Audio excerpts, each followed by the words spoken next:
Well, hello, everyone. I am so incredibly excited because to kick off this kind of new season of the podcast here at Heavenly Minded Home, we are going to start doing interviews. This is something I've wanted to do for the longest time, and that is just have like real long form conversation with amazing people. And so our very first guest here is Lee from Little House on the Mountain. And I am so excited to have you here. I think we've both been on YouTube for about the same amount of time, I think. A We've been long here. time. It's a long time. And I've always, I think we've always seen each other in passing and comments on one another's videos and, things like that. And I have wanted to sit down and have a conversation and to be utterly transparent. So many times I've been like, I should reach out to her.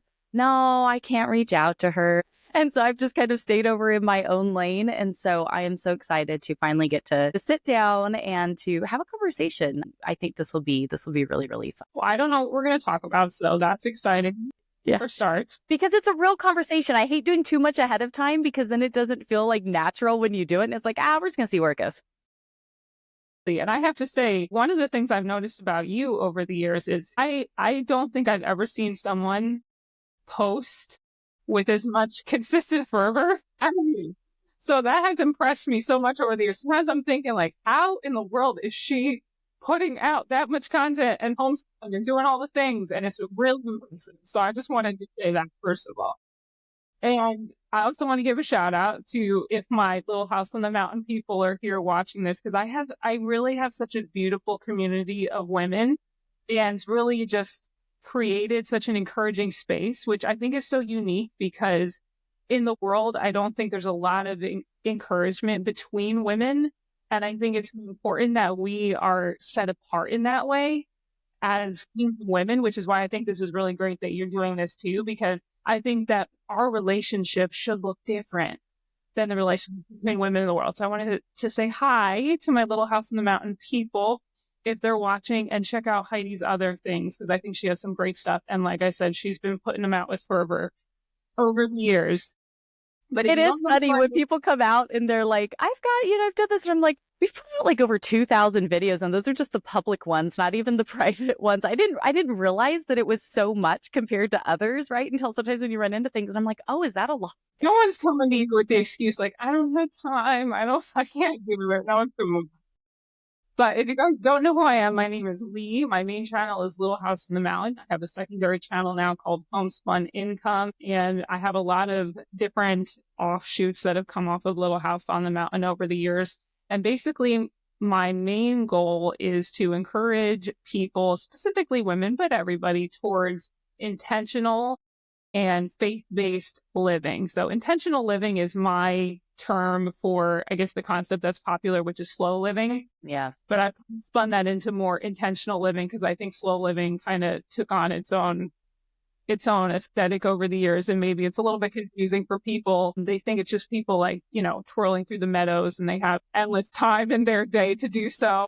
That is such a key point. I love that so much because I have been stuck on, I guess since the hurricane for us and like everything being so crazy, I have been stuck on the word just intentional. Like, I don't know. I don't really like word of the year. Like to me, I'm always like, that's so cheesy, but I love the word intentional. And you're right. That is such a key difference with the whole slow living thing because the root of slow living is intentionality. But you're right. When you say slow living, I think of like somebody in one of those completely impractical dresses twirling around in like a golden hour field, type of a thing. And you're like, okay, cool story. That's not real life. I got a bunch of kids. I got, but intentional, you're right. That takes on such a different aspect.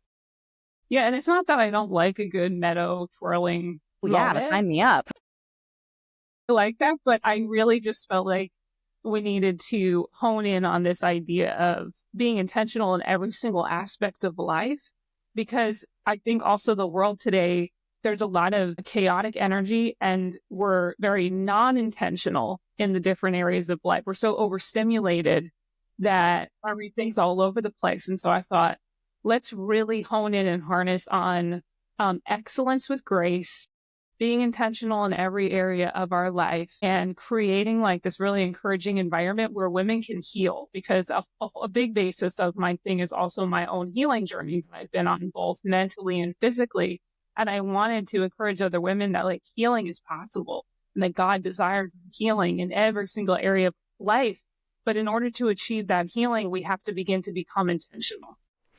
Friends, I absolutely love it when I can find other women to kind of like build up my tribe, right? I know that's the kind of trendy saying, but to find others that love the Lord and want to pursue a simple life and prioritize health and healing in a natural way, right? Isn't that what I think so many of us are looking for? And for me, that is absolutely why I choose Primal Queen supplements. If you've been around for a hot minute, you know I talk about these all the time, but it is because they have changed so much for my health in a natural, God-given way. And so when I started noticing more and more health issues creeping up, weight that just couldn't move, my hormones were absolutely imbalanced. My cycle, I don't even want to get started on how bad that has been for the past few decades.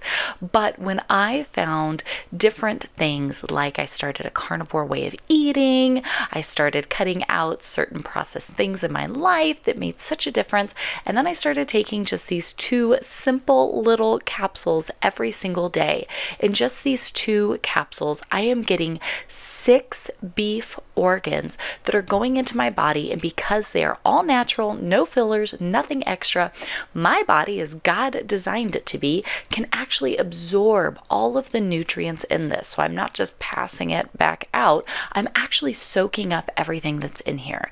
This has helped so much with just my energy, my mood, being able to sleep better at night. For the first time in my life, I am having normal cycles, and they are far lighter than anything I've ever dealt with before, which is like an absolute win and helps me get through my busy months anyways.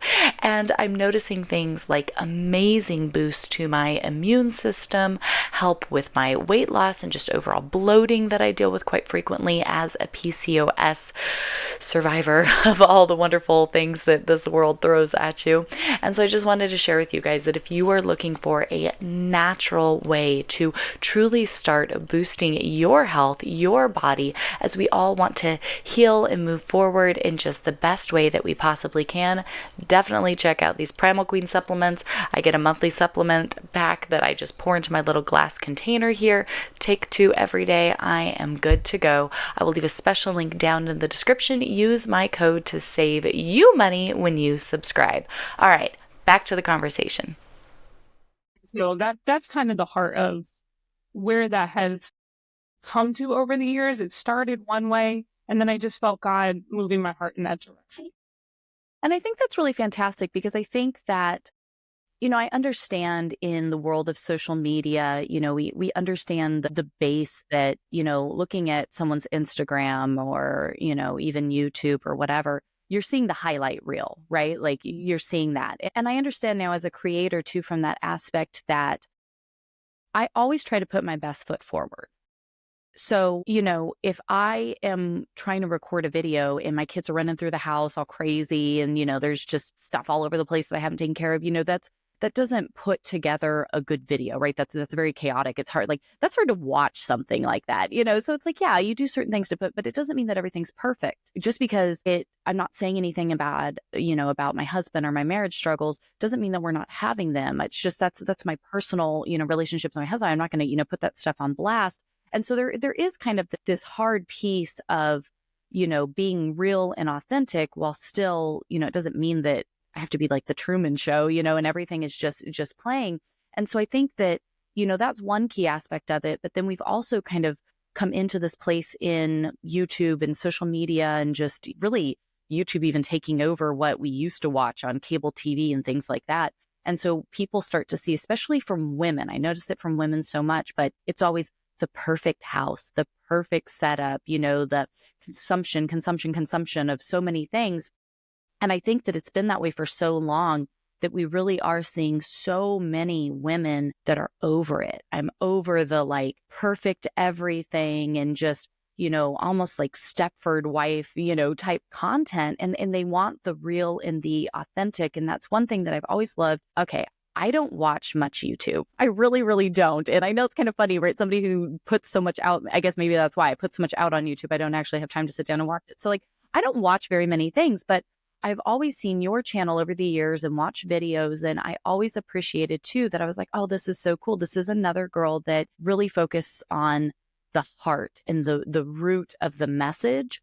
And I think that's so fantastic. And I think, again, in a world where it is so like overdone and so focused on this like perfect, like, I don't know, type content that's out, I love finding other videos where it's like the root and the piece of it that really matters, because I think so many of us are hungry for that, right? Like we are craving the meat, the real, and from, faith, our walk with the Lord, to just homekeeping and what life really looks like when you do these things, right? Like Little House on the Mountain. I'm like, man, I love that. Like, we thought about when we rebranded to Heavenly Minded Home, we kind of thought about doing our house sits up on a hill and like overlooks our property. And so I was like, oh, we could do, because we love Little House on the Prairie. So I was like, oh, we could do Little House on the Hill. And you would just rebrand it all your stuff to Little House. I'm like, oh, well, we can't do that. Like that would be like ridiculous. Everybody be like, what are all these little houses,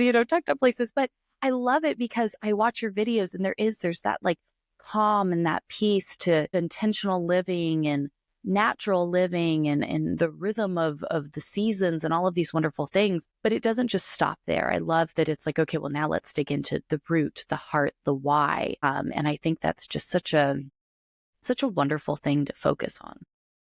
I think that one of the things I'm noticing actually in the creator space is that what's becoming very popular right now is what I call comfort creators. Because I think that the classic influencer vibe is not really working for people anymore. People are really overstimulated. They feel like they're being oversold to, and they're kind of tired of seeing things that feel unattainable for them. And the idea of the comfort creator is definitely rising. People want to feel like they can relate to people. We want to feel like we have tribe in the world and we're not alone in our struggles, and we're not the only one going through something. We're not the only one struggling to keep our house. We're not the only one struggling to with our health or with our finances. And so I think that is a symptom of we're seeing what people are craving on social media is symptomatic of what's going on in society. And so I really think that the classic influencer thing is beginning to topple down, and the rise of this relatable comfort creator is coming up. And I totally understand that, because when I see things like that, when you see things that you can relate to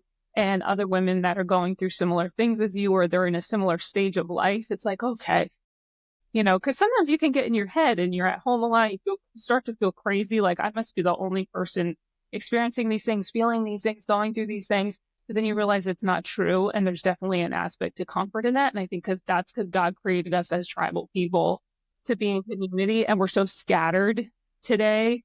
And so, yes, YouTube there is a distance because somebody's on a screen and somebody's watching. But I do think it's kind of our version today of community that maybe we don't have in our personal lives. And so I definitely think that the comfort creator thing is a very real thing. And I think you're going to see a lot more of that in this year that's coming. I'm sorry about the light. The sun's going in and out. Thinking about not being perfect. I'm like blinded and knocked my phone over before. It's like the sun's in now. Well, my husband, we share this office, and my husband teaches Bible classes for our online co-op that we do. And he's in front of the window. And what's so funny, we finally had to put like a filter up over his window, because he would get this square box on his forehead with the way it shone through. And the kids were always like, Pastor Brandon, it's going to get in your eye, So yeah, it's always fun. Gotta love that part. You can see me. Yeah, you're good. No, I think you are so right on, on all of those points. That's really what I've been seeing too. And I think that's kind of exciting for those of us that have been creating, especially, you and I, we've been on here for a hot minute. I never felt like I fit in that other side of it. I'd watch some of those and I'm like, man, that's never going to be me. I can't do that, like some of them do. And so I think it is kind of neat to see the everything kind of shifting over this way. But I've shared before that I'm like probably one of the most accidental YouTubers. Like we would use YouTube for our kids' homeschool and like look up things sometimes. And we still had our wedding business back then. And I was like, well, I kind of wanted something to do that wasn't just my world was weddings. I was a wedding planner, wedding florist. Like all I did was weddings. And so I kind of wanted, in one of our off seasons, I kind of wanted something different to focus on. I was like, well, I love homeschool so much. I'm so passionate about educating our children. I thought about starting a blog, but then I was like, I don't want to, I think, or maybe I did start one and I hated typing stuff up.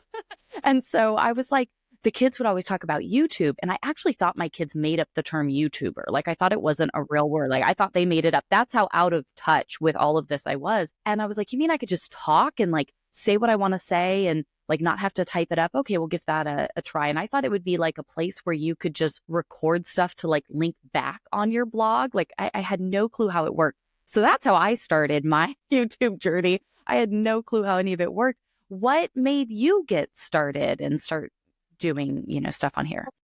Well, you have the personality for it. But I will also say, with the way that things are shifting in the social media space, I think it's actually such a good time for just about anyone. I think anyone, if you've overcome something, if you have any type of a story, if you have a hobby, I mean, we're talking like thing. You have a path, then if you have some sort of education, anything, you don't even have to be an expert at it. This is such a beautiful time. And also just as a little technical side note, YouTube's really pushing small creators right now. They are, yeah. I mean, it's a great time for women who want to keep their heart at home, make money at home, and just kind of get themselves in a space where they're able to just hit that record button. It is such a great time for you to use just being yourself to get on YouTube and make some side income, make some passive income, or build some community. And I just think there's never been a better time for small creators. And I think a lot of people just think they don't have enough or they're not exciting enough. And it's just not true. Like there is somebody looking for you, right? There's somebody looking for your personality. There's somebody that can relate to you. There's somebody that you're going to be a comfort to. So that's just a side note. I really think that it's a great time for everybody to start, but you definitely have also your skin looks really good. I just have to say, we're going to move on. It's so good. I will tell you, it is all thanks to snail mucus. Have you ever tried the like snail mucus stuff? Yes. No. I've tried a lot of stuff. Tell me it's actual snail mucus. No, it is. It is. Okay. Before we get back to your journey, I have to tell you. So I was in Walmart one day with my daughters. I'm dead serious. We always check out the clearance aisle, right? Like, how do you not walk down the clearance aisle and be like, what's over here? I mean, maybe there's a treasure. There was this little bottle of this thing and it said snail mucus. And I did the same thing. I was like, that is not real snail mucus. That is the craziest thing I've ever heard of in my entire life. Like, ew, so gross, right? Like, what? And so I picked it up. It was just this teeny tiny little like travel size bottle. And my skin, like overnight, I was like, whoa, it felt fantastic. Like all this. And so my teenage daughter, I'm like, here, put this on. And she was like, you want me to put snail mucus? I'm like, yes, put snail mucus on your face. And it is crazy. So now I have like the snail mucus. I have like the toner you put on. I found at TJ Maxx a like snail mucus body wash, and it makes your skin feel so like, and especially right now it's wintertime out here. So like it's a lot drier than it usually is, right? So like your skin usually kind of dries out and things like that. And so it makes your skin lovely, absolutely lovely. And I'm like, okay, guys, I know, hear me out. You got to try some snail mucus. You found snail mucus in the clearance aisle, and now you look like that. That's fantastic. That's a good story. I love that. I have to say, I know I'll get right back to my story, but I think the main thing that's changed my skin has been beef organs, my skin and hair. Okay, you don't even know I did this because I have my promos I have to, I do for different things. Do you do Primal Queen or do you do just regular beef organ? I get whatever I find at the time, but like they have reached out to me. That's what I was doing. That's changed my life. We can get into that later if you want to, but like, yes, organs have changed. They've been such a key part of my healing journey. They've just changed. And I was an 18-year vegetarian. Yeah. Okay. Changed my life. So anyway, my life is so crazy. No, but that is so fascinating. Like like I've shared our journey, how we ended up going carnivore a couple of years ago. And so I eat like mainly carnivore, kind of ketovore in our stuff, but it was so transformational to my health and just struggles, like health things that I've had for so long, that I was blown away. And then I started taking Primal Queen maybe 6 months ago. I'm so bad with time. I think it's been like 6 months. And like the hormone balancing, my cycle health, like just energy and sleep and skin, right? So many things. It just goes on and on. My immune system, like it blows my mind, the difference. I mean, I like, if I could walk around sprinkling beef organ capsules at everyone, I would, but it makes such a difference. And it just made, like, I had these baby hairs growing after I started taking it. I'll just show you, this is the baby hair that started. Wow. After I started taking it. And I was just my body was craving nutrients. And I would say, like, they did us dirty as girls when they didn't tell us that beef organs were a girl's best friend. Nope. Diamonds and all this other stuff. They should have like, told no, us beef organs. beef organs. Yes. Like, on the beef, if they had put me on beef organs instead of birth control, I would probably be in a much better place than I ended up. I feel like we need that on a bumper sticker. Beef organs. No, it is so true though. And it like, again, snail mucus and beef organs, right? Like a couple things that I was like, I had no idea like how, but seriously. And it's, I mean, I have my daughter taking it. I have my husband taking it. I have everybody. I'm like, take this because it really does.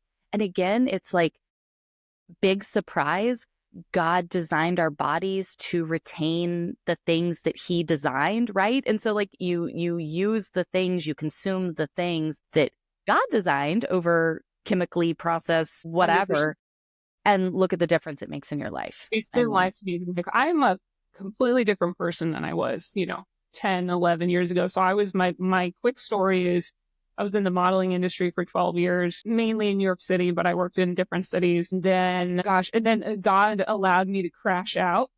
I had like my big come to Jesus moment. Like I crashed out hard.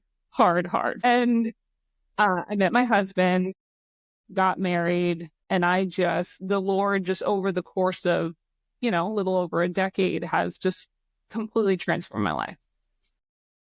Everything about me, everything about the way I think, feel, eat, do.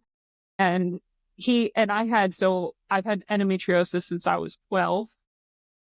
And he's done just this mighty healing work in me. From that, I had all kinds of things like chronic migraines, interstitial cystitis. I had chronic pain, chronic fatigue. It was really bad. And probably about 8 years ago now, I hit my low point in that. And like I said, I was a vegetarian for 18 years. I was involved in a lot of darkness in the New Age and the occult. And I crashed out real hard. And he slowly and he let me, and like as a good father would let me crash out because I needed to. And then he also slowly let me go through kind of the deliverance refining process. And he allowed that too, which was really rough and really painful. And initially getting on YouTube was just because I was excited of wanting to like share God with people, because I was so excited of what I saw him beginning to do in me.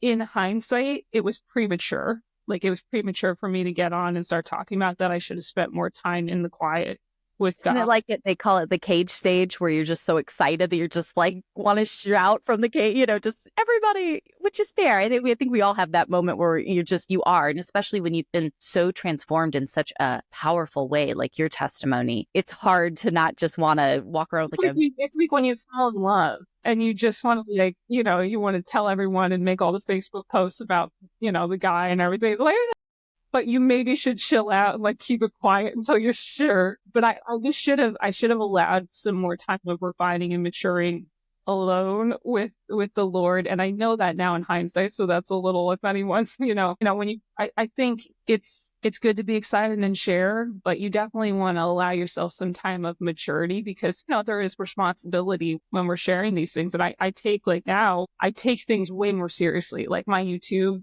the things I say, the things I teach people, I take that super seriously now. And I didn't have that same maturity back then. And so I kind of went through that stint. And then I took a break when my brother passed away because a lot of things shifted for me during that time. And I needed just that pause to figure out what God wanted me to do. And one day I just felt this resurgence of, I felt like God was saying to me, I want you to like go forth, and I want you to breathe life into my daughters. You know, I want you to really like speak into them and encourage them and create a space for them to feel rest.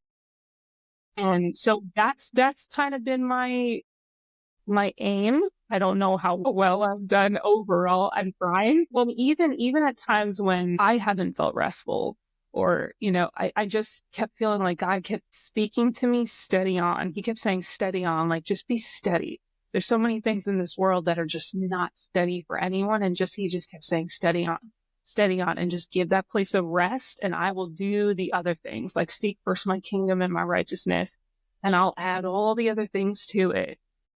And so it's been quite a journey. And now obviously I'm expanding. And just about a year and a half ago, I really decided to take the business part of it seriously, because when all the craziness happened in the world with the thing.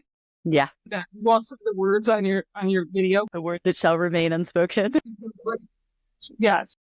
My husband lost his career, and we lost our health insurance. And I remember having this moment where I thought, because I was more doing YouTube a little bit more as a hobby. And I remember thinking, no, we can never be in a place again where they can have that much control over us to just take away whatever they want. And then I love that point that you bring up, because I know so many people do that. Like, they look at things like this. I know I've had this conversation with people in my family, and they're like, that's not a real thing. And I'm like, well, it pays me real money. So what makes it a real thing? And it's like, well, you need something secure. And I'm like a career that you could pour everything into and it can literally be gone in a moment. Yeah. Right.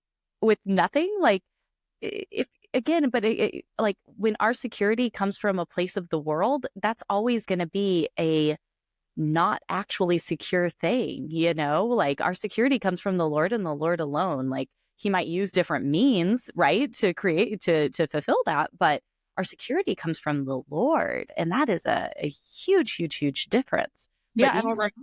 I remember thinking that I didn't have a good enough grasp of what God said in his word about money. I realized at that point I didn't have a good enough grasp of it. And I repented of not having a good enough understanding of his heart in the matter of money and wealth. And so I started really digging into it. And I remember asking him, like, what's at the heart of your heart in this? And he said, so I spent an entire year, as I was beginning to utilize this as a business, I spent an entire year every day when I prayed for wisdom, increase of wisdom. And I realized that is at the heart of his heart when it comes to wealth and business. And I thought, in every generation, there has been the tool for wealth building, and there's been the tool for people to come out of their economic status and rise above it, maybe have a side income, buy the land, leave the inheritance to your children's children, take care of your aging parents, whatever your goal is, whether it's just leaving a 9-to-5 or just side income or savings, it doesn't matter. But there's always been a tool in every generation. And the tool in this generation happens to be the internet. It happens to be social media. They can be used for total evil. Absolutely. But the reality is it can also be used to manifest the glory of God. And it can also be used to shift wealth from the world into the kingdom and into the children of the kingdom. And so I realized, man, I need to understand the Father's heart on wealth, and I need to understand the Father's heart on wisdom and on business. And that was like a whole thing that opened my mind. So now I am in that process, and it's interesting because I've gotten some really mixed reactions to the topic of money. It's like a weird topic in Christianity, right? People get weird with money, and it's a hard one. And I get it. I get it in the way that the topic of money is so abused in a Christian way, right? Like, it's always the topic of healing. I've gotten a lot of mixed reactions. Absolutely. Yep. You bring up certain words and people start like, ooh, like, what are you?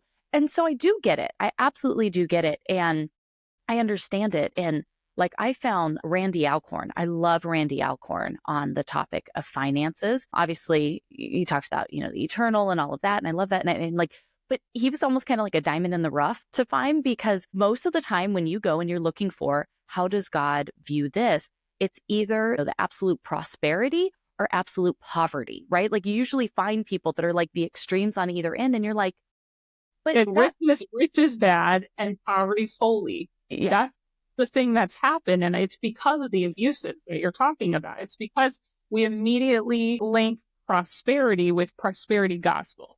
Mm-hmm. It's not true, because the word prosperity is used in a positive light throughout all of absolutely. wealth. It says in Deuteronomy that it's the Lord who gives us the ability to gain wealth. Mm-hmm. So if gaining wealth was evil, the Lord wouldn't be giving you the ability to do it. Right? That doesn't make sense.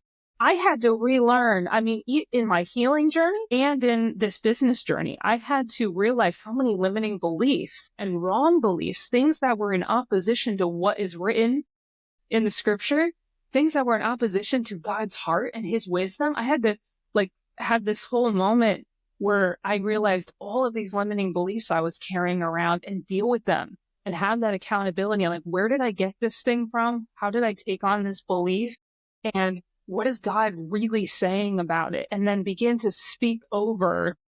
I know that freaks people out too when you say, but our words have the power to give life or death, right? Blessing or curse. And to really start to speak out loud, like the truth, as opposed to the limiting belief. Because when we have a limiting belief, you don't even realize how much you're saying it, how much you're reacting that way, how much you're ruminating on it and meditating on it in your mind, and how much your actions are being led by those limiting beliefs. And that was the case in my healing journey. And that was the case now in my business journey. And it's not easy, but there's so much freedom on the other side of it. It's like God talks so much about freedom, and he wants us free. He doesn't want us to be bound and enslaved to any of these things or any of these world systems or sickness or fear or poverty. He doesn't want us to be a bound people. We are a people meant to be free. So I think the more and more I dig into it, the more and more passionate I'm feeling about it. And the more and more I desire, I thrive in my life off of seeing other women thrive. That's what gets me up in the morning. I want to see you healed. I want to see you thriving. I want to see you living your calling and your assignment. I want to see you excited. I want to see you glowing. Like, that's what I want to see. And it puts wind under my wings. And it's the one thing that keeps me going, because quite frankly, and I know you probably know this, creating content and being a YouTuber and being out there, it's not the easiest thing in the world. And it does come with abuse. And it's exhausting sometimes when you're in the building phase. You're always looking to get to that maintenance phase, which is the end goal. But when you're in the building phase of anything, or the phase where you're having to deal with, limiting beliefs or really put your hand to the plow, the planting season's exhausting.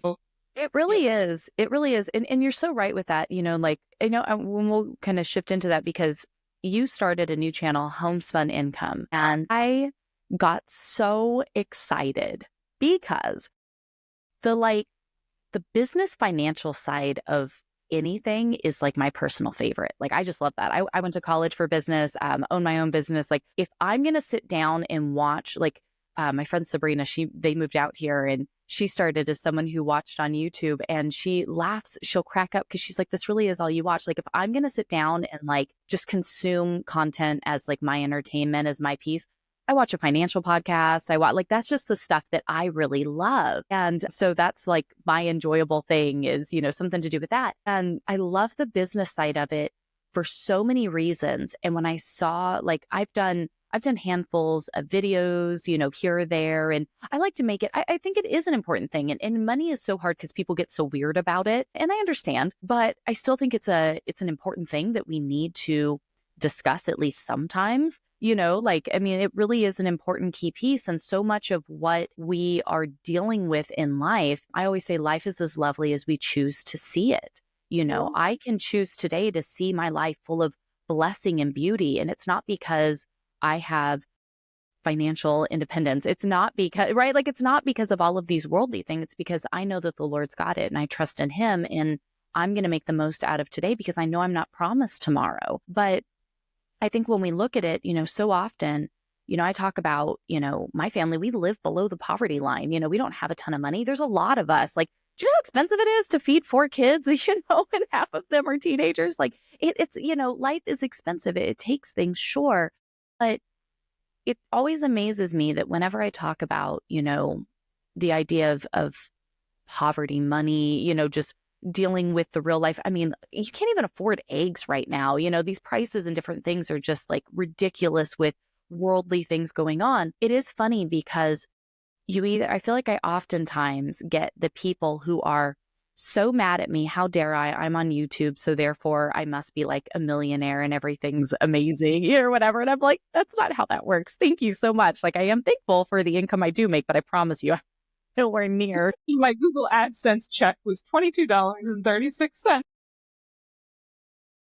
yeah, okay, that's okay. Thank you. So, or you get the people who are like, again, we are so ingrained with this mindset that it has to be this way or it has to. And I'm like, no, like, I promise you that I'm living on like the same budget you are, right? When I talk with some of these people, I'm like, no, but I can still choose to take those means and make the most of them, nurture that, like, you don't have to be stuck in saying, oh, well, this is the tax bracket I'm in, so therefore life is awful and I can afford nothing and nothing is beautiful. Like, we do have those mental, I mean, I grew up in a low class family with a single mom and, no support from dad and, all of these different things. And my mom there was 3 of us and, she had to do all kinds of things, make all kinds of sacrifices. So like, I get what it means to not have food in the house. I get what it means to know that if the car breaks down, then we're just stuck here because there's no way that we can just fix it, like, I get that. And I understand that, our family for the past few years, we've lived without even owning a car,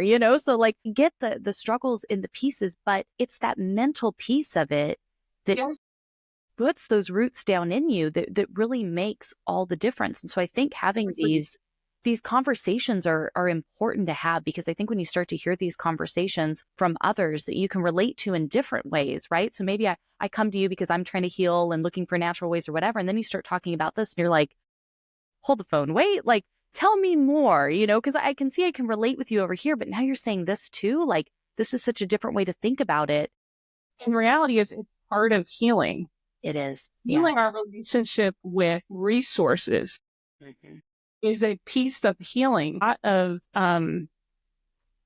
a lot of sickness attached to our bad relationships with all kinds of things in our life. And let's be honest about resources for a second. The reality is it's resources that build the orphanage, or it's resources that help the people when the flood comes and you got mold in the house. It's resources from someone coming in to take the mold off the walls and put the new walls in. That's the reality. So the resources buy time freedom. Money buys time freedom. It buys taking that mental weight off of your mind of always trying to survive. So we don't want to talk about it. And yet the reality is it's a tool. And this is what I said in one of my last videos on Homespun Income is, as long as we always remember that Yahweh is the source, money is a resource. So as long as we're not seeing the money and the resource as the source, and we're like, if I don't have that, I'm not going to be okay. It's if I don't have God, I'm not going to be okay. He is the provider of every good and perfect gift. He is the one that gives the ability to gain wealth.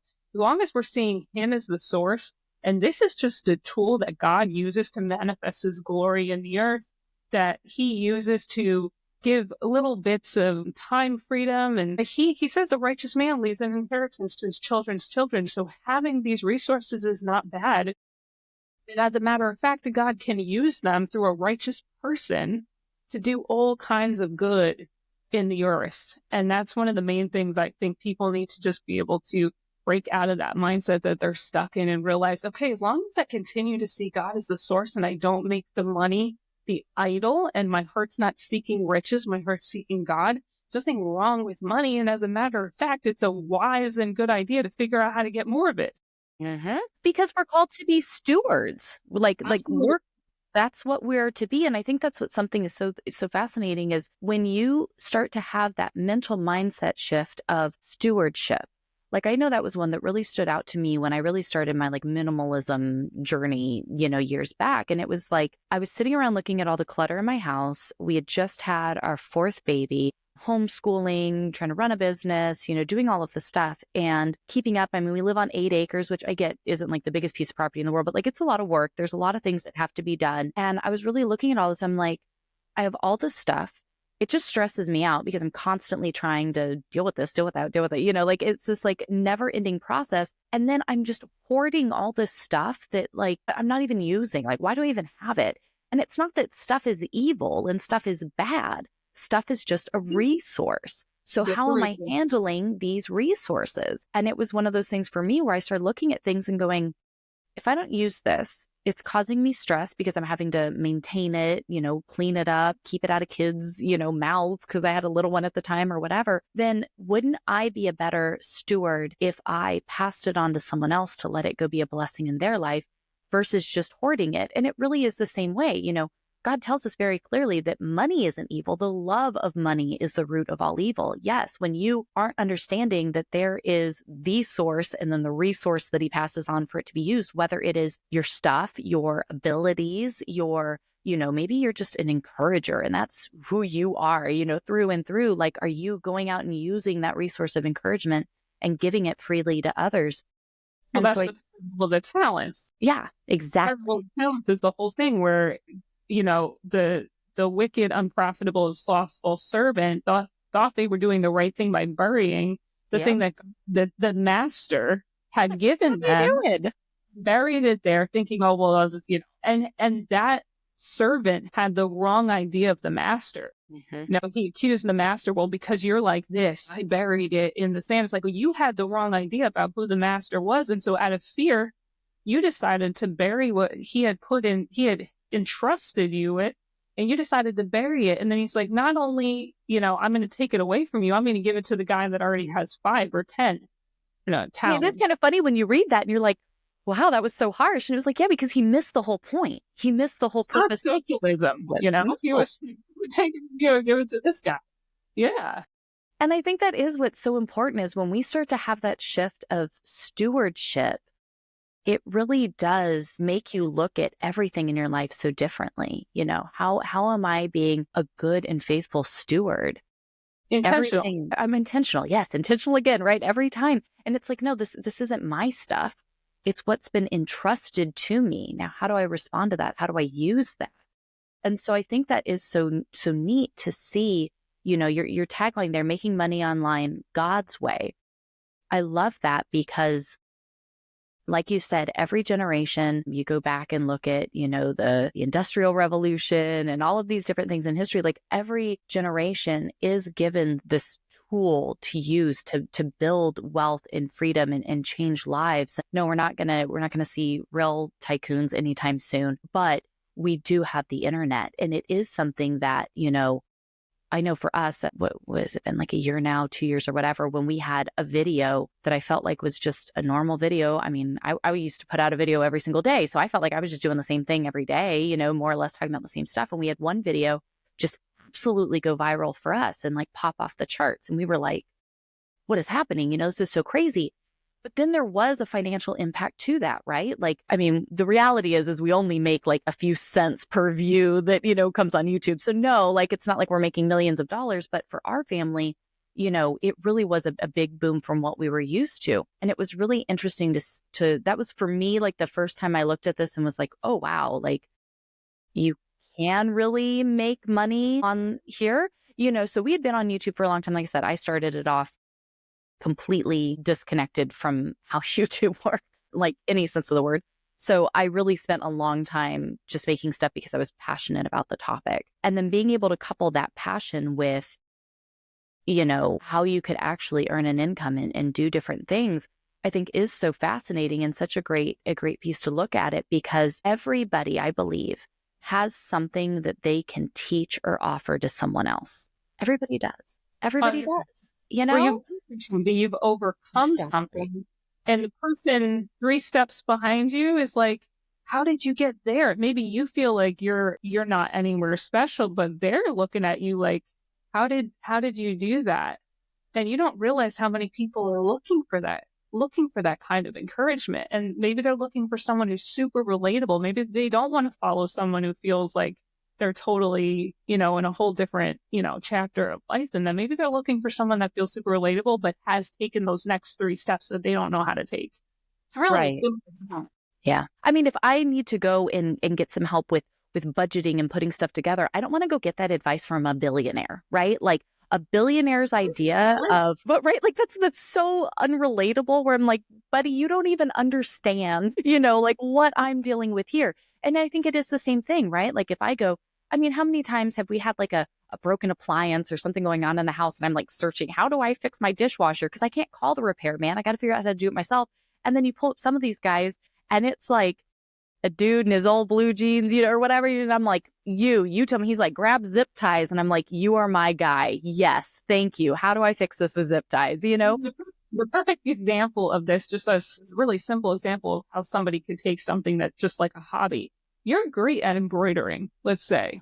You know how many men out here that were never taught by their mothers and grandmothers how to embroider, and they want to know how, right? So if you start a basic social media and you have your basic equipment and you start to show each stitch, right? You do this beginner thing and attached to your social media, you have a digital product that you've created, which is Embroidery 101 for beginners, where you have a couple videos in there that are exclusive to that digital product, or you have a download and you charge, $22 for that download.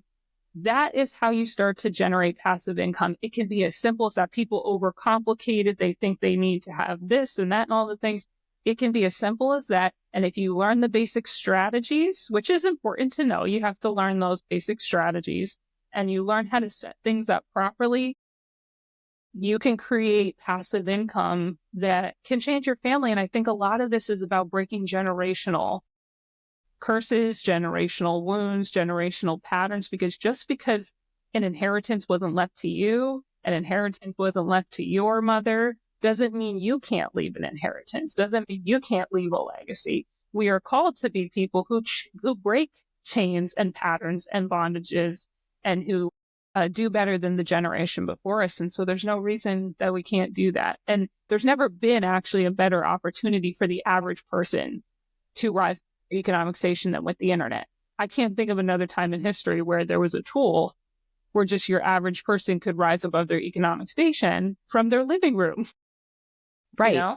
I mean, it really is. And I think that's something too that's so fascinating. Like, I love seeing so many people that are like in the retirement age today that are hopping on YouTube. And I'm like, this is, this is fantastic because again, God created us to be a communal people. That's what we are. And it's what so many of us are craving because our world is only like pulled further and further apart. And then we all have this piece within us that we're like, I'm missing something. It's not there. I don't know what it is. And we try to fill it with, online shopping or, overeating or whatever it might be that we're trying to fill it with. And then really what I think it is we're looking for that community and those places. And when you find those, we have a handful of people I know on our channel that have been here from the beginning. We laugh. There's Sabrina who lives here with us, literally found our channel, 7 years ago when we started. Now her family lives on our property, how cool is that? But isn't that fun when you've been on YouTube for a while and there are certain usernames or there's certain people that you start to really recognize and know them. Yeah. And then like when you see them on other platforms and there's like a little trust that you build with those people because you realize like, oh, these people they've been really supportive over the years. And I notice it, even though, you have so many subscribers or whatever. I want my subscribers to know that when people are like that and they're supportive, like I completely pay attention to that. And I noticed that over the years. And I just think it's really neat. And I think it's cool that you have somebody that's bullying you all the time. Sorry. I have my thing on do not disturb and my mom is still getting through. So she must be. Moms are allowed. Hold on 1 second. My mom. I think she should start a YouTube channel. I always tell my mom that I only have my ringtone on during the day for her. It's like, that's it. That's the only reason. Absolutely. I'm like, that means she's called me a couple times. She texted me from a minute ago asking if we were busy, but I was like, oh, if I don't respond, she'll know I'm busy. No, that's not how that works. an 82-year-old gentleman that got on YouTube recently, and he's really taken off. And he's giving, like, he's a Christian man giving advice to the younger generation. I thought, number one, first of all, good on him for having more money in his retirement so he can just relax and do whatever, by the fire, whittle the wood, whatever he wants to do, and he doesn't have to be stressed all the time. Number two, he's giving such a value and a service to the, I want to hear what you have to say. You're 82-year-old Christian man. I want to hear what you have to say. I want to hear your wisdom. So I think people get scared to step out there, but what if somebody's waiting for you to say something that's going to encourage them and change their life? And good on him. I saw that, like, his channel was taking off, and I thought, Lord bless him, increase it, multiply it. And that's, that's the other thing too, is like, we are people who are called to multiply, right? Like, we are called to be fruitful and multiply. And that does not just apply to children. I don't have any biological children. And so not because I don't like children or I've chosen not to, that wasn't God's plan for me, but I've chosen to be fruitful and multiply in other areas of my life. And I think he's calling us to be a multiplying people in every area of our life. And I think that's where we also should differ from the world, and that we're not called to divide and subtract and even add. We are called to multiply and be fruitful. And so we should always be planting seeds and always be trying to multiply the things that God has placed in you. So if he's given you something, you've overcome a victory, and he's given you gifts, and he's given you passions, why not take those things that God has put inside of you, like in the parable, the talents, and go out and begin to multiply those things, because you never know who's waiting for you. Or know who's waiting for you. I remember I did a video about, it was during our biblical womanhood study last summer, and I did a video that was really important to me because it was about my aunt who never was able to have kids, but she was such a key piece in my life. And I remember you commented on that, and your comment just meant so much to me, because it was, I talked about the childless woman, right? What about the childless woman? Like, how does she still do this? And I think that, it really is, whether you've had children, your children are grown, or you're not able to have children, whatever the case may be, it's when we start realizing how much we have to pour into others, and that's what really matters. That's what really is at the base of all things life, right? You don't take anything with you. The only thing you can take are the souls of others, right? Because they trust in the Lord, and they will have eternity with him, and therefore with you. When you're able to pour into others, it does make everything so worthwhile. And we always said that if our channel is helping one other person, then praise God, that's what we're here to do. Like, it is absolutely worth it then. And so I think that when we look at again, it's that mindset shift of stewardship, of being intentional, of contentment, of, understanding. When I hate that saying, people go, "Oh, you're so heavenly minded, you're of no earthly good." And I'm like, that doesn't even make sense to me. You should be so heavenly minded that you are of the utmost earthly good. We know what we're investing in.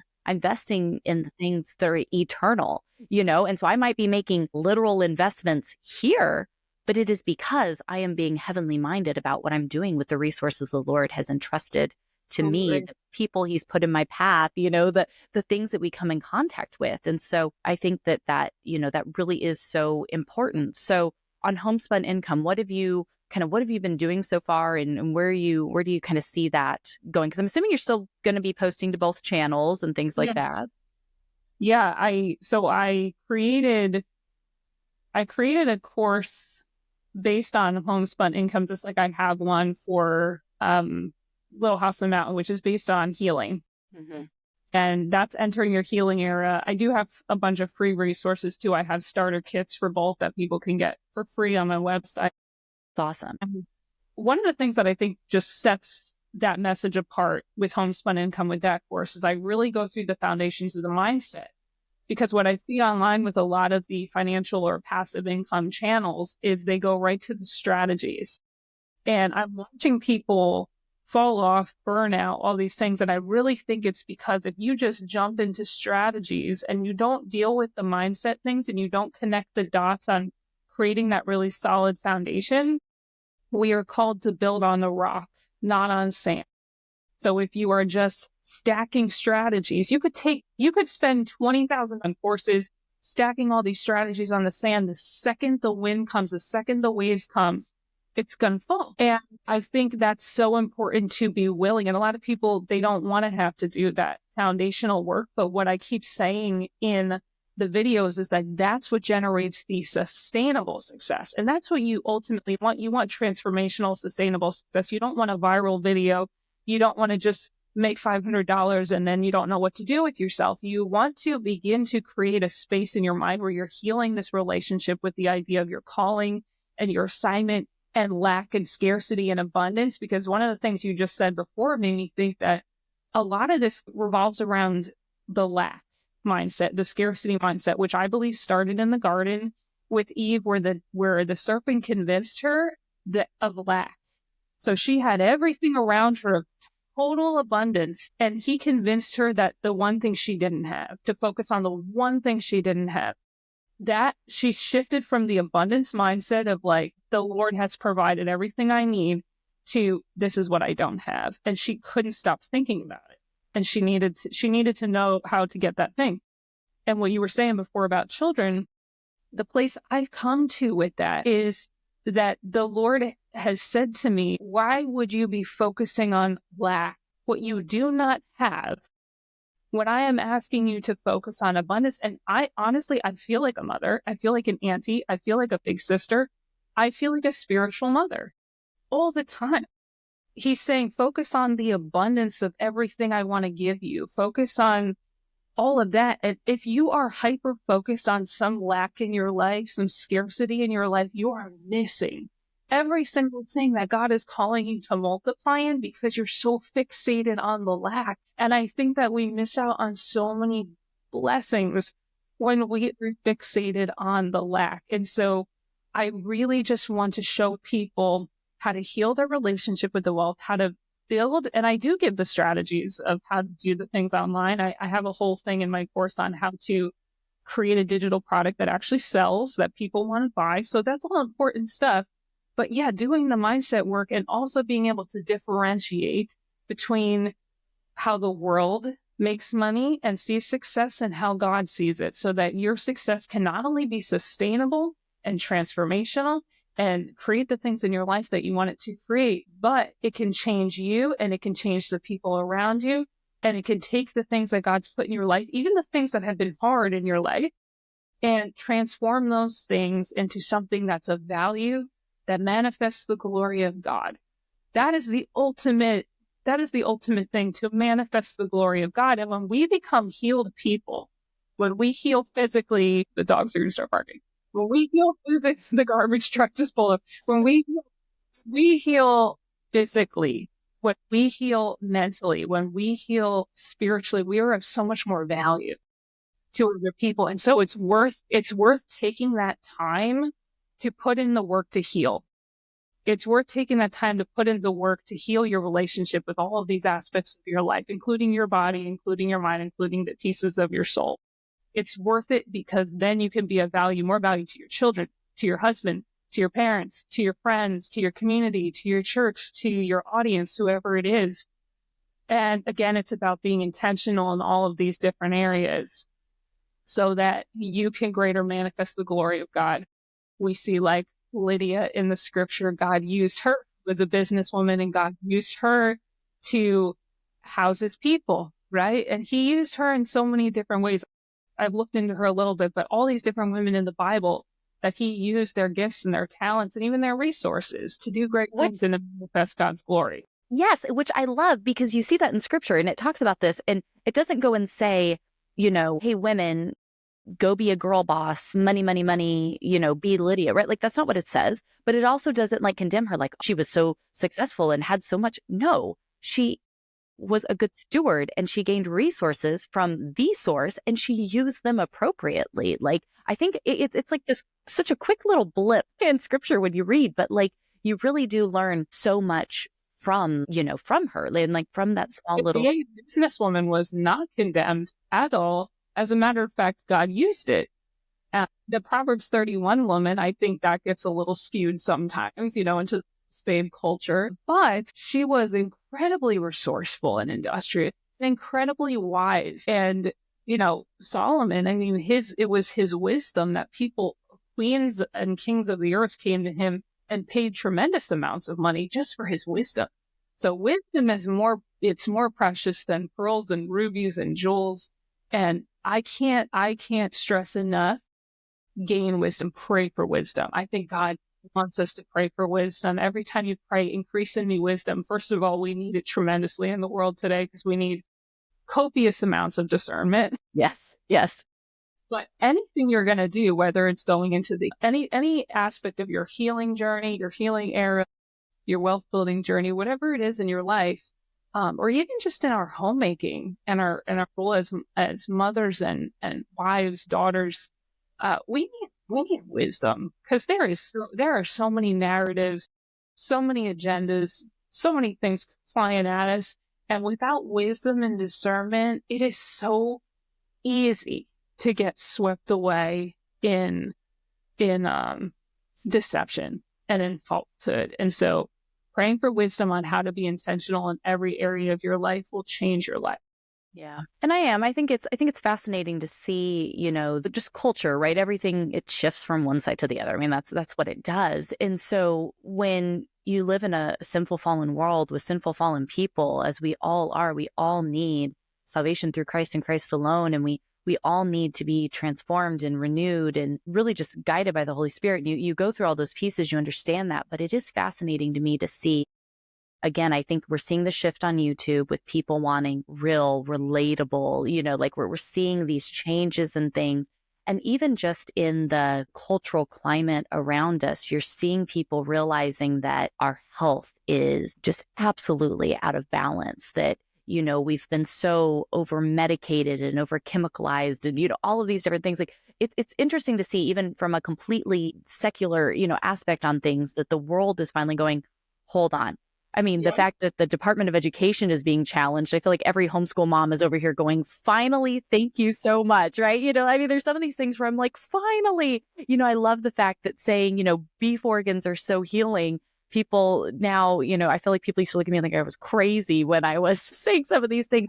And so it is fascinating to see. And you see so much more where people are really starting to, I think, Heidi, hear it from the mainstream. So now all of us little voices that have been saying these things for a while, we don't look so crazy, now when people are like. It's some comfort, I think, too, because you realize, I've been feeling terrible. I got to a point where I actually thought I thought my body was shutting down. That's how sick I was. But I think people are just generally not feeling good. And I think when somebody finally says, no, you're not nuts. I know your blood work's coming back you're not nuts. You actually have something wrong. And I think there's almost a sense of comfort in just realizing, I'm not crazy. I'm fatigued for a reason. I'm in pain for a reason. I eat an animal-based diet. And I switched from the 18 years being a vegetarian to an animal-based diet. And I'm very strict with it just because of all the serious health issues. And I have to holistically manage the endometriosis for as long as I need to. But I realize how nutrient deficient women are. Yeah. And so we are living in a deficient society. And I say this in terms of we're spiritually deficient. Absolutely. Mentally deficient. We're deficient in community. We're deficient physically. But when I started consuming things like the beef organs, like an animal-based diet where it was just tons of fat, and I mean the good stuff, yes, tallow, coconut oil, I didn't realize how deficient I was, how many nutrients my body needed. And like I say in my course, I share this little tidbit, but I gained 10 pounds of lean muscle and lost an inch off my waist just from the food. And that was mind blowing to me. Your body is just nutrient. I already have a very, slender body, but the fact that my waist shrunk, but I gained 10 pounds and it was just muscle. It was just lean muscle. Yeah. It's because my body was craving the protein and the fat so badly. And when it got it, it was hip hop hooray. Yeah. Yeah.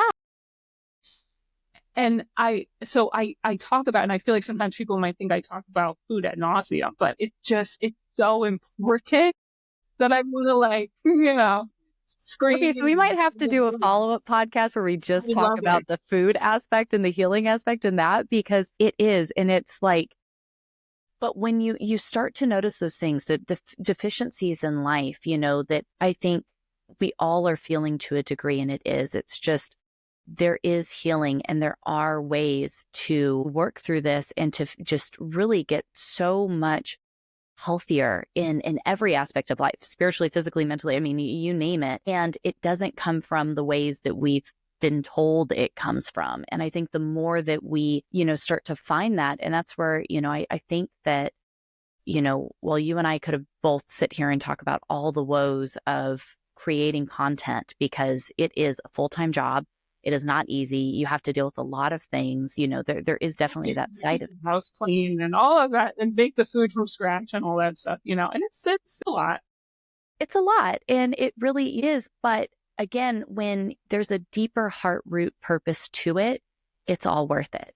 And that's where, as many days as I am so sick of the nasty comments that come in, I have I'm scared. I don't even check my social media messages anymore, because you never know if it's going to be somebody who's really, really kind and helpful, or the worst of the worst that you're like, it doesn't actually. I'm going to be honest, 98% of them have zero effect on me anymore. Yeah. I don't know if it's just because it got so bad at one point that you just build up scar tissue, callus.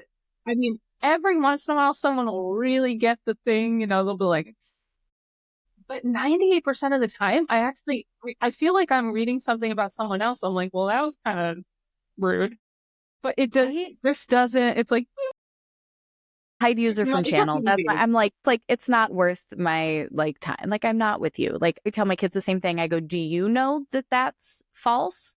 Well, yeah, of course I know that's false. I didn't do that. Okay, then they don't know what they're talking about. Well, people tell me things about that I'm like, oh, I didn't know that. That's my favorite ones, when you're like, oh, I didn't know I did, or I was that, or whatever. You're like, okay. You think blah, blah, blah. I'm like, no, I'm pretty sure I don't, but okay, thank you. I got a marriage proposal once, which I think will be our all-time favorite. I mean, I got this massive, massive message, and he wanted a good Christian wife or girlfriend, whatever I was okay with. And I'm like, but that's okay. I got it. And I showed it to my husband. I was like, honey, we got a new one for of all the crazy comments we've gotten, we got a new one. And so I was like, I don't even know what to do with this. And so my husband got on, and he was like, well, unfortunately, she's taken, but thanks for reaching out. And we were talking about encouragement and beginning on women and community. And I will say, unfortunately, which it bothers me to even have to say this, because I think it reflects poorly on the body of Christ. But unfortunately, it's been female people who say they're Christians. It's been women who say they're Christians that I have had the absolute hardest time with. The worst comments, the most incredibly mean things you could possibly think of to say and do. And that really, really makes me sad. The comment doesn't bother me. It's more I'll see it and I think to myself, the heart of the Father must just break over this. And it's what are we doing? What are we doing? I think that's why I really want to focus on doing more things like this, because Christian women, unfortunately, professing Christian women, kind of, not everyone, obviously, but has a reputation for being some of the unkindest just communities, just most judgmental, really vile. And it's just the enemy's, work within, the body, and to still kill and destroy like he does. But I think that being intentional with ways to build up what godly, sisterly community should be is something that is so important, because yes, you're right. It is the ones that are the they're so loud and proud wanting to profess that, but then they turn around and they say the things that they do. And it's you've literally given your tongue to Satan. We're literally called in Titus very specifically. We go through the point every summer. Yeah, you are cursing with your tongue. Yeah. And it's so sad to see. And you're right, it is. It makes you sad, because it's that's not what we're called to be or to do.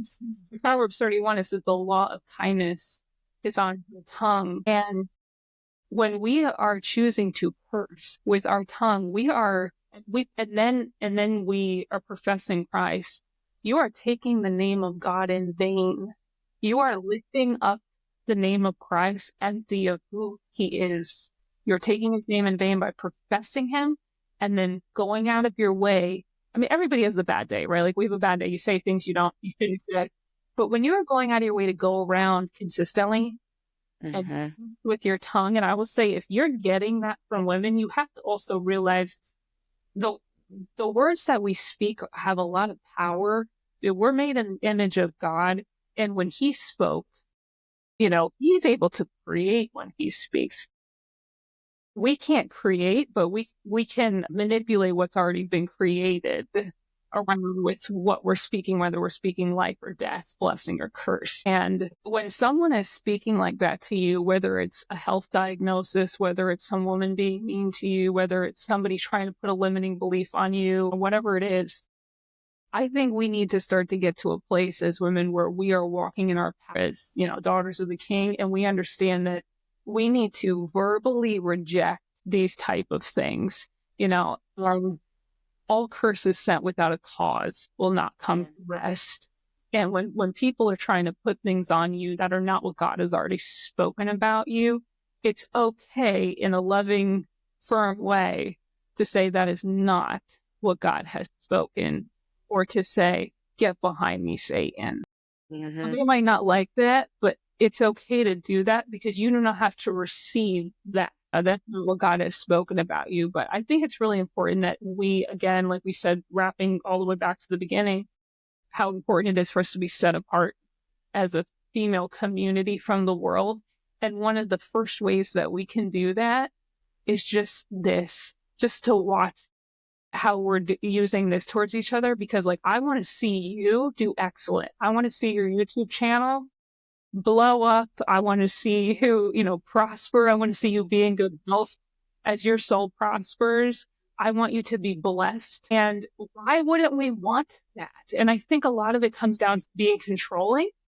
I think a lot of it comes down to insecurity, because we want people to be operating, saying things, having the same convictions as us, doing everything the way we think they should be doing it, because it helps us sleep at night. Yeah. If you are not confident in your journey, in the way that you're operating and where you are with the Lord and where you are with your health, where you are with your physical fitness, where you are with your wealth journey, if you're not confident and you're having insecurities, you are going to go around finding women to tear down so that you feel better and you can sleep at night. But we're called to be set apart from the world. And so it all starts with our tongue. Everything else is secondary, because we are reflections of the kingdom and the character of Christ. I always say, if you're going to go around talking like that, just stop professing Christ. You're not doing him a favor. And you're discrediting his very word. We can't do that because exactly. Your tongue is just a window into your heart. It's just what's spewing out, because that's what's deep inside. And that's why our words do matter. And it is important. And that's where I'm so thankful that we got to do this, because I love how much you put out deep rooted messages as well. That's my favorite thing. I always tell the kids, I'm like, well, what's the heart? What's the root, right? We can't just stay surface level. We always have to look at the deeper. And I know that, sometimes there's a surface level conversation to be had or something, and that's fine. But if we never dig into the root, we never dig into the deeper piece of it, then we're missing, right? I don't want to build upon the sand. I want to build upon the rock. We always have to find that piece. And so I think finding more ways to connect and share and have even these longer conversations like this, where, I know we touched on 50 different topics. I'm already okay, we're going to have to follow up on some of these things, because there is so much just life-giving conversation in that I think there's a lot of us really hungry for. And I know you have to be vulnerable and willing to open up and have a conversation. You have to be vulnerable to get through that point of feeling I just always try to stay in my little lane, and you were doing so awesome. And I was like, I don't want to bug you, or do something like this. But that's such, right. That's such that limiting mindset, that kind of worldly mindset of oh, well, I don't want to, get in your way, or, put myself, or whatever. And you're right. It is that piece where it's and that's where I think part of it too, you get busy in life and you're doing all the things. And so this year, really trying to focus on being intentional with the things that we're doing, it was like, you know what, I'm just going to do it. I'm just going to reach out and send that message and say, hey, I really Yeah. appreciate you for many different reasons and purposes. And I know we've gotten to comment a little bit over the years and things, but to be able to say, let's just sit down and have a conversation.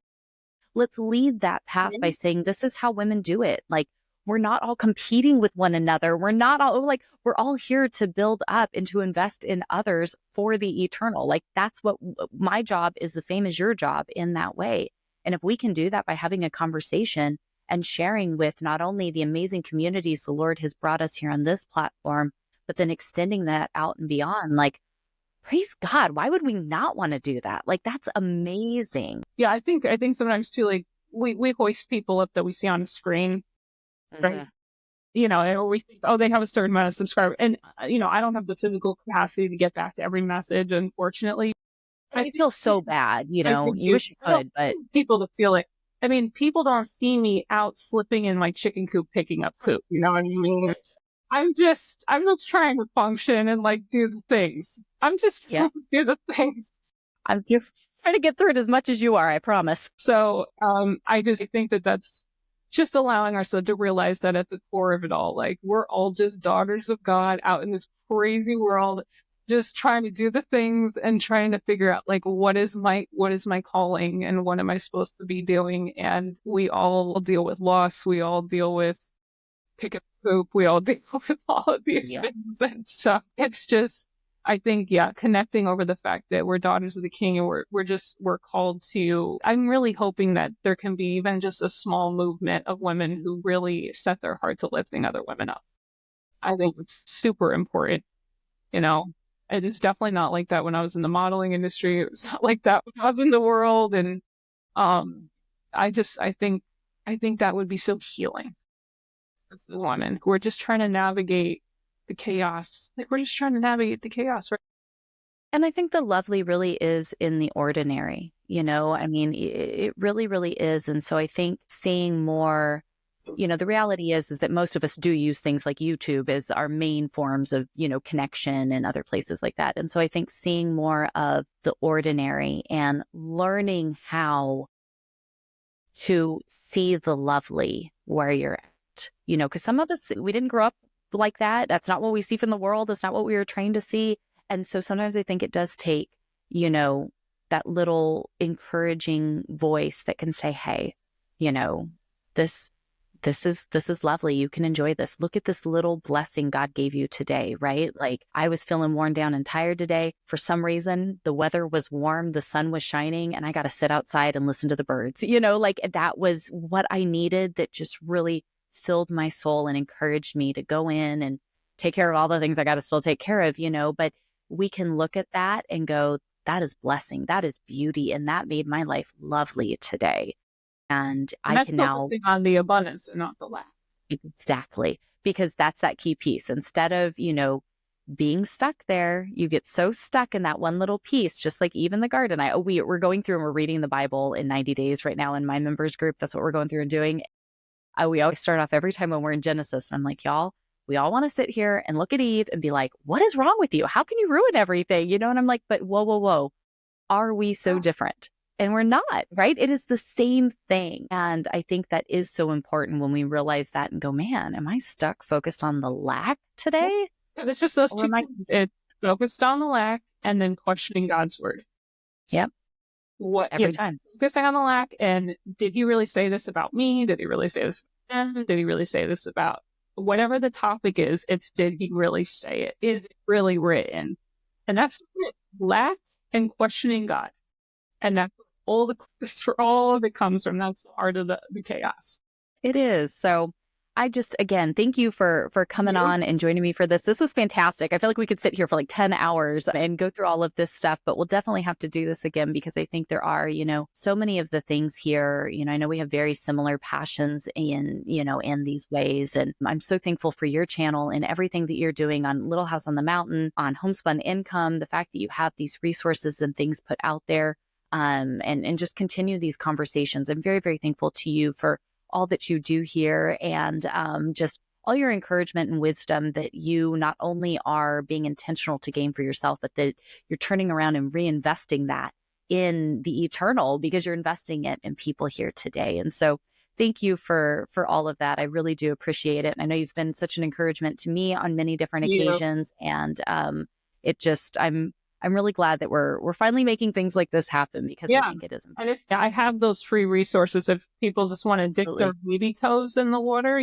like they're not so sure, I have that on my Check web. it out a little bit and see. Yeah, if they just want to like dip their toes in and see, I have the healing era starter kit, and then I also have a passive income starter kit, and they can just download those for free on the website and just step out a little bit. Sometimes you just got to take that first step and step out, and you never know what's going to be unlocked in your heart and mind. So Absolutely. can I just pray for you and bless you before we go? Please, that would be wonderful. Thank you, Lee. Yeah.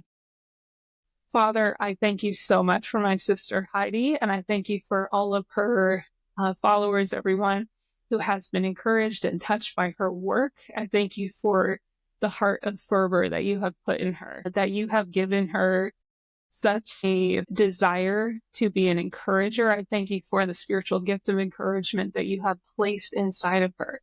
Father, I pray that you would bless her with wisdom, and that you would multiply everything that you have put inside of her, that you would give her the strength, the wisdom, and the understanding to multiply all the seeds that you have planted in her, that it would grow to a great harvest, Lord, and that her life would be fruitful.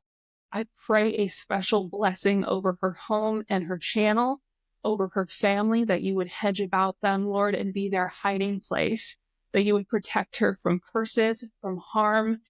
Father, that you would lead every single step and go into the space before her, that you would anoint every place that you are sending her feet to walk, that you would charge and send your holy angels to be there, that you would prepare every space for her. In the name of Jesus, that she would prosper and be in good health as her soul also prospers. We thank you for this time, Lord. We pray that it would manifest your glory, that hearts would be fertile to receive the truth and be set free. And so we bless you and we praise you in Jesus' name. We pray. Amen. Amen.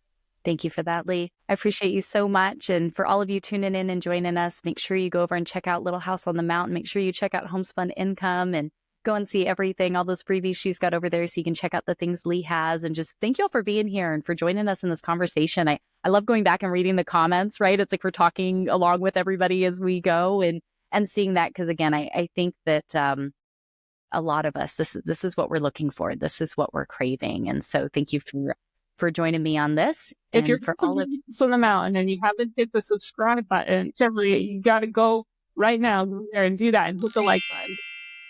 Thank you all so much, and pass this along with anyone else that you think it might be a blessing to. And Lee, I'm sure we'll have to get you back over here so we can do this again. But everybody, thanks for joining us, and we'll see you in the next one. Bye, friends. Bye, friends.